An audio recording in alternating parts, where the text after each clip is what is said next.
Your dictation will start within 5 seconds.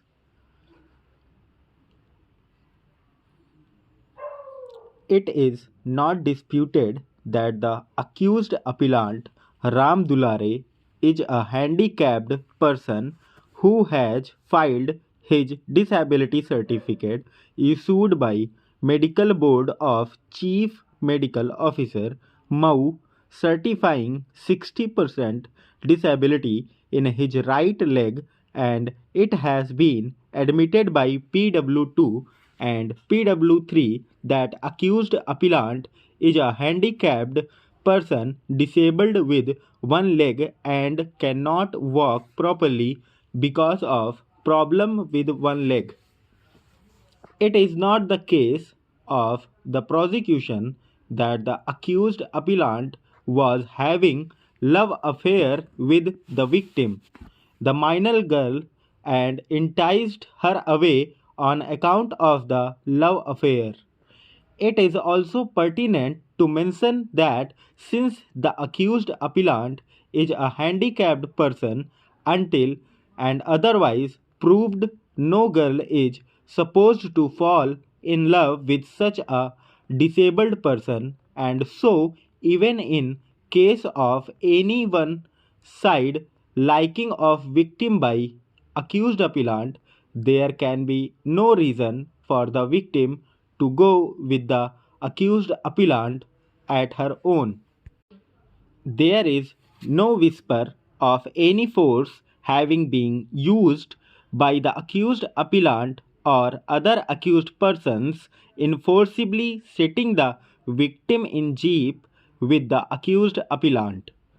It has been contended by the accused appellant that the victim was major and was living with her parents in Jaunpur, and the police have not made any efforts to trace out the victim at Jaunpur or anywhere else where the appellant allegedly taken her away.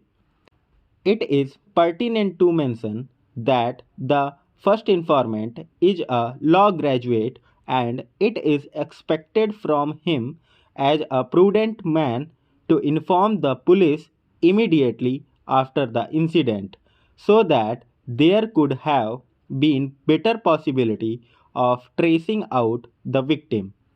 The prosecution has also not made any efforts of tracing the victim by taking the accused appellant on police remand. The prosecution has failed to explain the inordinate delay of around 4 days in lodging FIR. It has also been contended that, as per entries in the family register, the victim was major at the time of incident. The possibility of eloping of victim in the darkness of night without knowledge of anybody may not be ruled out.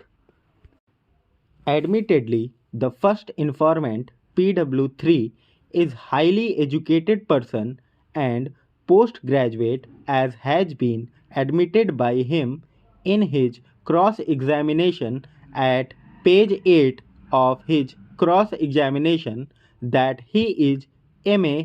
LLB. He has stated that he lives at home and does agricultural work, and since the matter was related to his prestige, he was very much nervous, and so instead of writing the written report himself,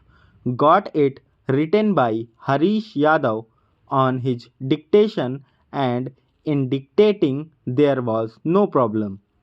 It is pertinent to mention that the father of the victim had come the very next day, but no reason has been assigned as to why the FIR was not lodged by father himself. PW1 and PW2 are only chance witnesses and have also stated to have inquired into with co-accused as to where the victim and accused appellant have gone But even when no reply was given by them, they did not inform the first informant or father of the victim. Similarly, on alleged asking by PW1 and PW2 from Ram Manohar and others, not giving any threat by them is quite unnatural, while on mere inquiry by the first informant, they allegedly threatened him.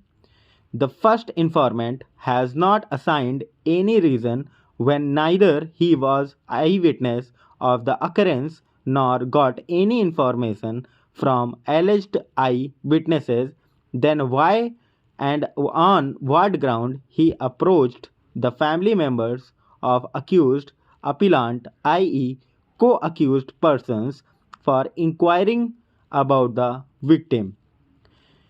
It is settled principle of law that the evidence of interested or related witnesses should be considered with caution and until and unless it is found to be trustworthy, the conviction of accused on the basis of evidence of related or interested witness is not justified.